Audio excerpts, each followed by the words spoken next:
ओम शांति।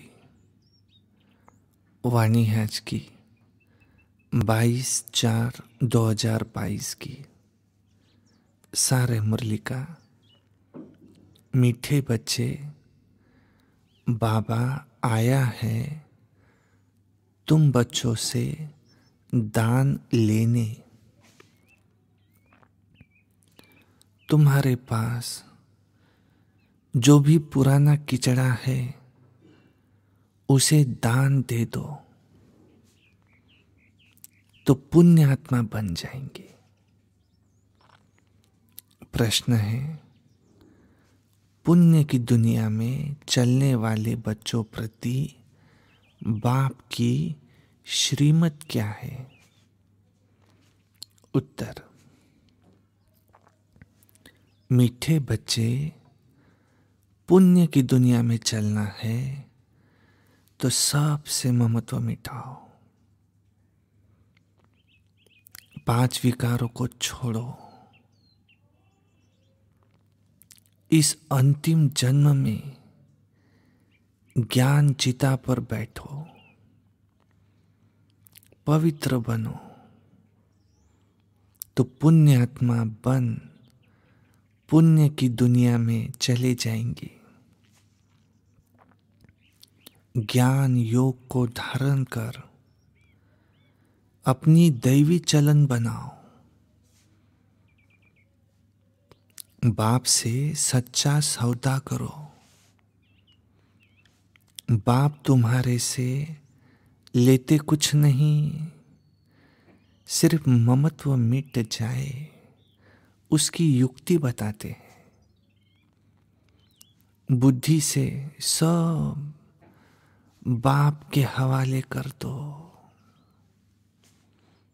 गीत है आज का, इस बाप की दुनिया से कहीं और ले चल। ओम शांति। दुनिया के मनुष्य व रावण राज्य के मनुष्य पुकारते हैं, हे पतित पावन आओ। पावन दुनिया अथवा पुण्य की दुनिया में ले चलो। अब गीत बनाने वालों को इन बातों की समझ नहीं है। पुकारते हैं रावण राज्य से राम राज्य में ले चलो, परंतु अपने को कोई पतित समझते नहीं है। अपने बच्चों के पास तो सम्मुख बाप बैठे हैं राम राज्य में ले चलने के लिए, श्रेष्ठ बनने के लिए श्रीमत दे रहे हैं। भगवान वाच है, कोई राम भगवान वाच नहीं। भगवान तो निराकार है। निराकारी, आकारी, साकारी 3 दुनियाएं हैं ना। तो निराकार परमात्मा निराकारी बच्चों माना आत्माओं के साथ निराकारी दुनिया में रहने वाले हैं। अभी बाबा आया हुआ है स्वर्ग का राज्य भाग्य देने, हमको पुण्य आत्मा बनाने। राम राज्य माना दिन, रावण राज्य माना रात। यह बातें और कोई नहीं जानते। तुम्हारे में भी कोई विरला ही है जो जानते हैं। इस ज्ञान के लिए भी पवित्र बुद्धि चाहिए। मूल बात है याद की। अच्छी चीज हमेशा याद रहती है ना। तुमको पुण्य क्या करना है? तुम्हारे पास जो किचड़ा है वह बाबा कहते मेरे हवाले कर दो। मनुष्य जब मरते हैं तो उनके बिस्तर, कपड़े आदि सब करनी घोर को दे देते हैं। अब वह दूसरे किस्म के ब्राह्मण होते हैं। अब बाबा आया है, तुम्हारे से दान लेने के लिए। यह पुरानी दुनिया है, पुराना शरीर, सब कुछ सड़ा हुआ है। बाबा कहते हैं ये मुझे दे दो और इससे ममत्व मिटाओ। भल 10-20 करोड़ है, परंतु बाप कहते हैं इनसे बुद्धि निकालो। बदले में तुमको सब कुछ नई दुनिया में नया मिलेगा। कितना सस्ता सौदा है। बाप कहते हैं जिनमें मैंने प्रवेश किया उसने सब सौदा किया। अब देखो उसके बदले कितना राज्य भाग्य मिलता है। और कुमारियों को तो कुछ देना ही नहीं है। वर्षा मिलता है बच्चों को तो उनको मिल्कियत का नशा रहता है। आजकल स्त्री को हाफ पार्टनर थोड़ी बनाते हैं, तो सारा बच्चों को दे देते हैं। पुरुष मर जाता है तो स्त्री को कोई पूछता भी नहीं है। यहां तो तुम बाप से फुल वर्षा लेते हो। यहां तो कोई मेल फीमेल का सवाल ही नहीं, सब वर्षे के अधिकारी है। माताओं कन्याओं को तो और ही हक जास्ती मिलता है, क्योंकि कन्याओं का लौकिक बाप के वर्षे में ममत्व नहीं है। वास्तव में तुम सब कुमार कुमारियां हो गए। बाप से कितना वर्षा पाया है। एक कहानी है, राजा ने बच्चियों से पूछा किसका खाती हो, तो एक ने कहा अपने भाग्य का। तो राजा ने उसको निकाल दिया। तो वह बाप से भी साहूकार हो गई। फिर बाप को निमंत्रण दिया, पूछा अब किसका खाती हूं देखो। तो बाप भी कहते हैं बच्चे तुम सब अपनी तकदीर बनाते हो। दिल्ली में ग्राउंड है, नाम रखा है रामलीला ग्राउंड। वास्तव में नाम रखना चाहिए रावण लीला, क्योंकि इस समय सारे विश्व में रावण लीला ही चल रही है। बच्चों को रामलीला ग्राउंड लेकर फिर उसमें चित्र लगाने चाहिए। एक तरफ राम का चित्र हो और नीचे बड़ा रावण का भी चित्र हो और बहुत बड़ा गोला हो। बीच में लिख देना चाहिए यहाँ राम राज्य, यहाँ रावण राज्य, तो समझ जाए। देवताओं की देखो कितनी महिमा है, सर्वगुण संपन्न। तो आधा कल्प कलयुगी भ्रष्टाचारी रावण राज्य, उसमें सभी आ जाते। अब रावण राज्य का अंत तो राम ही करेंगे। इस समय रामलीला है नहीं, सारी दुनिया में रावण लीला है। और रामलीला होती है सतयुग में। लेकिन सभी अपने को बड़ा अक्लमंद समझते हैं, श्री श्री का टाइटल रखाते हैं। अब यहाँ टाइटल तो है निराकार परमपिता परमात्मा का, जिस द्वारा श्री लक्ष्मी नारायण भी राज्य पाते हैं। अब बाबा आया हुआ है तुमको भक्ति रूपी अंधकार से छुड़ाकर सोजरे में ले जाते हैं। जिनमें ज्ञान योग होगा उनकी चलन भी दैवी होंगी। आसुरी चलन वाले किसका भी कल्याण नहीं कर सकते।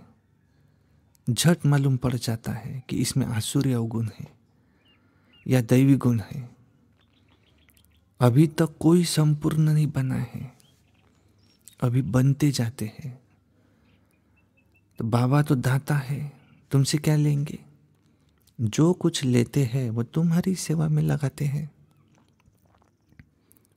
बाबा ने इनको भी सरेंडर कराया। भट्टी बनानी है, बच्चों की पालना करनी है, और पैसे बिगर इतनों की पालना कैसे होंगी?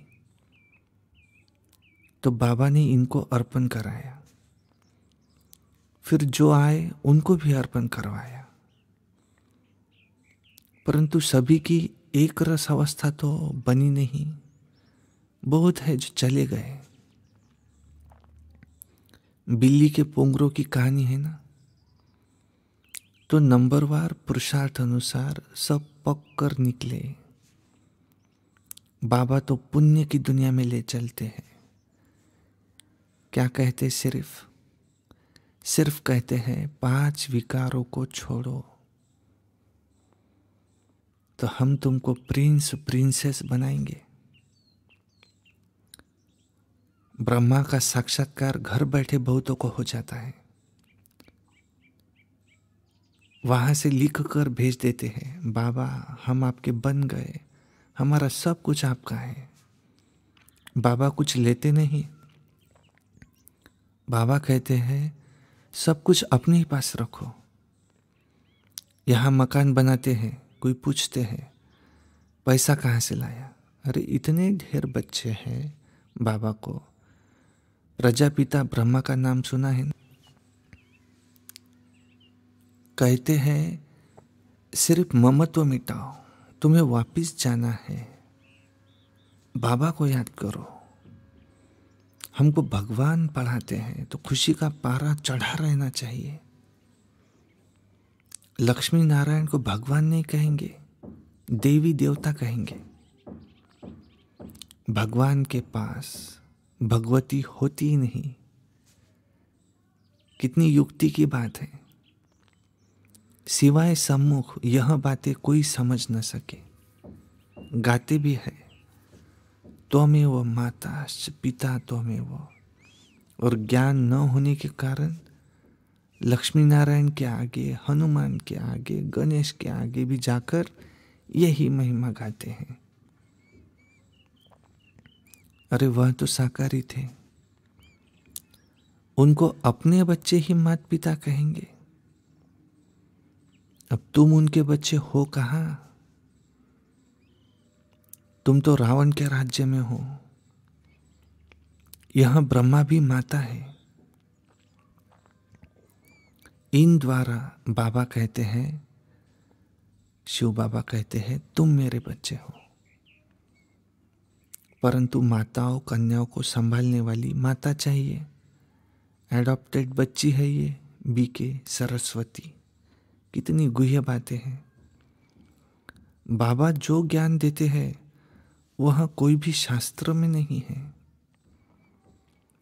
भारत का एक मुख्य शास्त्र है गीता।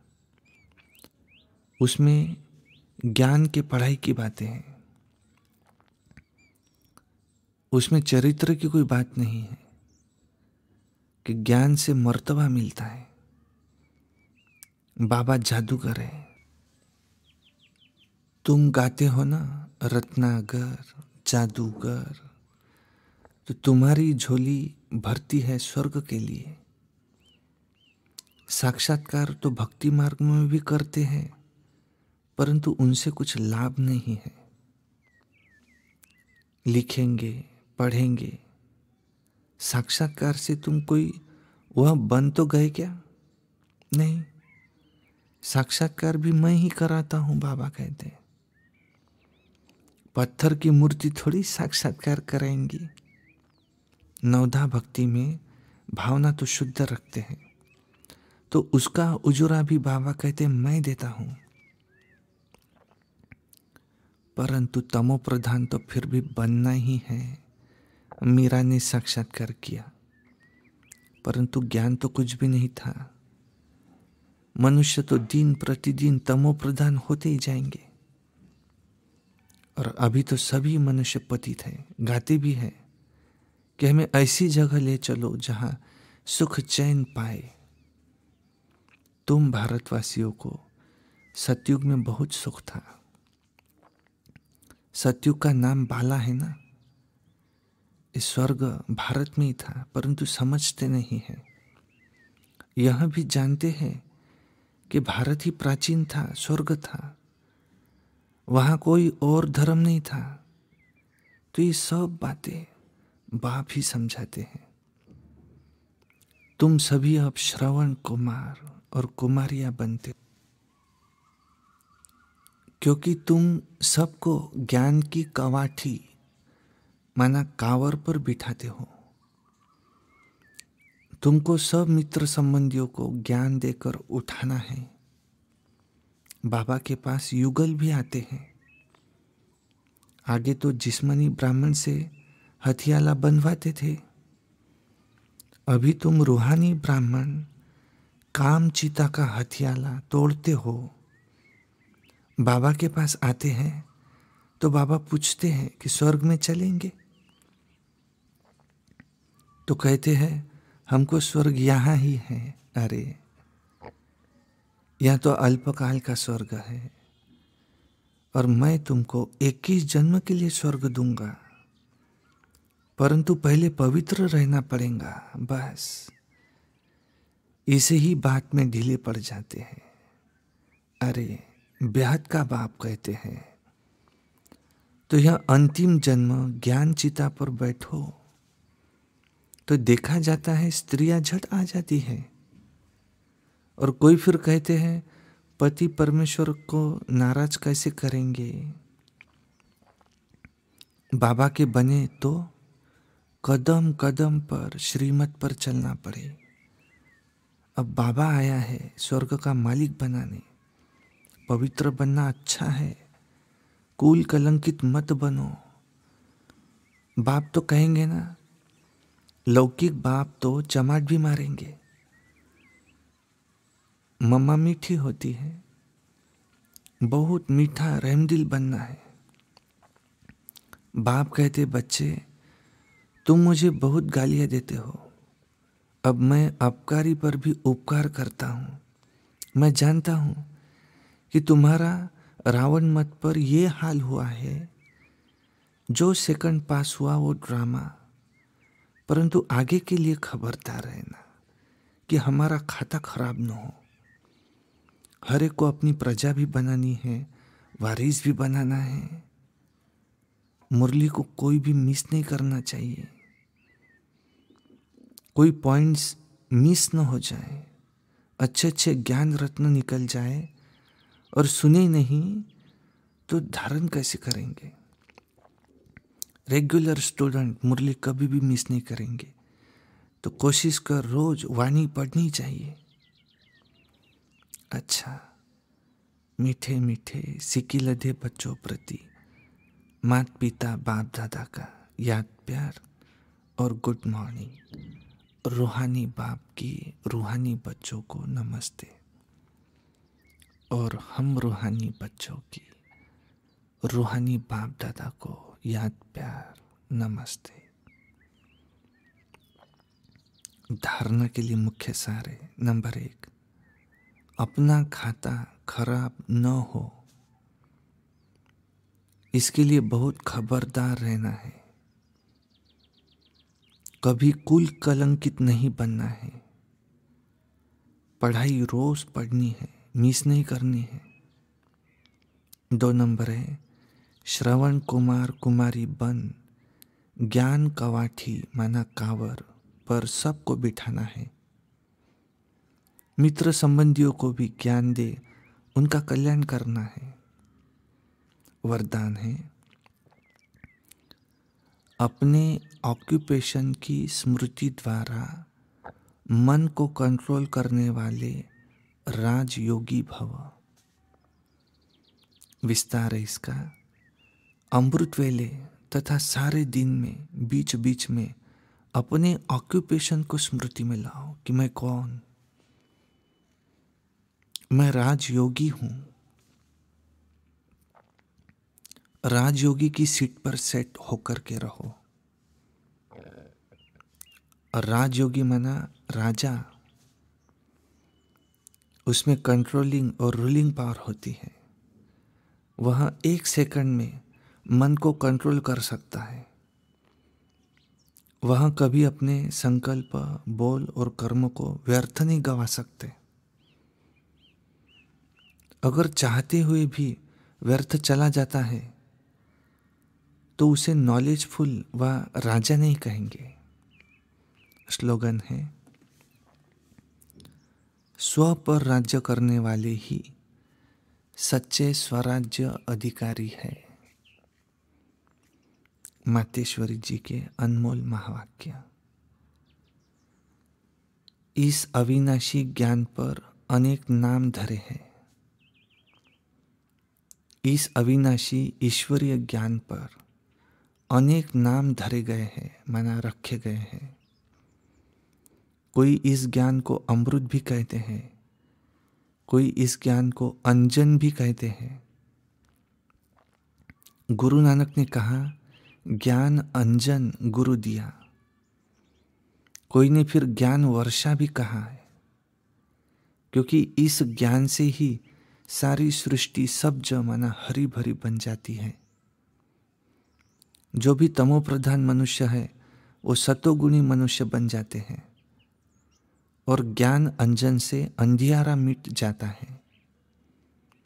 तो इसी ही ज्ञान को फिर अमृत भी कहते हैं, क्योंकि जिससे मनुष्य 5 विकारों की अग्नि में जल रहे हैं उससे ठंडे हो जाते हैं। देखो, गीता में परमात्मा साफ कहते हैं कि कामेषु क्रोधेषु, उसमें भी पहला मुख्य है काम, जो ही 5 विकारों का मुख्य बीज है। तो बीज होने से फिर क्रोध, लोभ, मोह, अहंकार आदि ये झाड़ पैदा होता है और उससे मनुष्यों की बुद्धि भ्रष्ट हो जाती है। अब उसे ही बुद्धि में ज्ञान की धारणा होती है। जब ज्ञान की धारणा पूर्ण बुद्धि में हो जाती है तो तभी विकारों का बीज खत्म हो जाता है। बाकी सन्यासी तो समझते हैं कि विकारों को वश करना बड़ा कठिन है। अब यह ज्ञान तो सन्यासियों में है ही नहीं, तो ऐसी शिक्षा वो कैसे देवे? सिर्फ ऐसे ही कहते हैं कि मर्यादा में रहो, परंतु असूल मर्यादा कौन सी थी? वो मर्यादा तो आजकल टूट गई है। कहाँ वो सतयुगी, त्रेतायुगी देवी देवताओं की मर्यादा, जो गृहस्थ व्यवहार में रहकर कैसे निर्विकारी प्रवृत्ति में रहते थे, अब वो सच्ची मर्यादा कहाँ है? आजकल तो उल्टी विकारी मर्यादा का पालन कर रहे हैं। 1-2 को ऐसे ही सिखलाते हैं कि मर्यादा में चलो। मनुष्य का पहला फर्ज क्या है वो तो कोई भी नहीं जानता। बस इतना ही प्रचार करते हैं कि मर्यादा में रहो, मगर इतना भी नहीं जानते कि मनुष्य की पहली मर्यादा कौन सी है। मनुष्य की पहली मर्यादा है निर्विकारी बनना। अगर कोई से भी ऐसा पूछा जाए कि तुम इस मर्यादा में रहते हो, तो कह देते हैं आजकल इस कलयुगी सृष्टि में निर्विकारी होने की हिम्मत नहीं है। अब मुख से कहना कि मर्यादा में रहो, निर्विकारी बनो, इससे तो कोई निर्विकारी बन नहीं सकता। निर्विकारी बनने के लिए पहले इस ज्ञान तलवार से इन 5 विकारों के बीज को खत्म करना, तभी विकर्म भस्म हो सकेंगे। अच्छा, ओम शांति।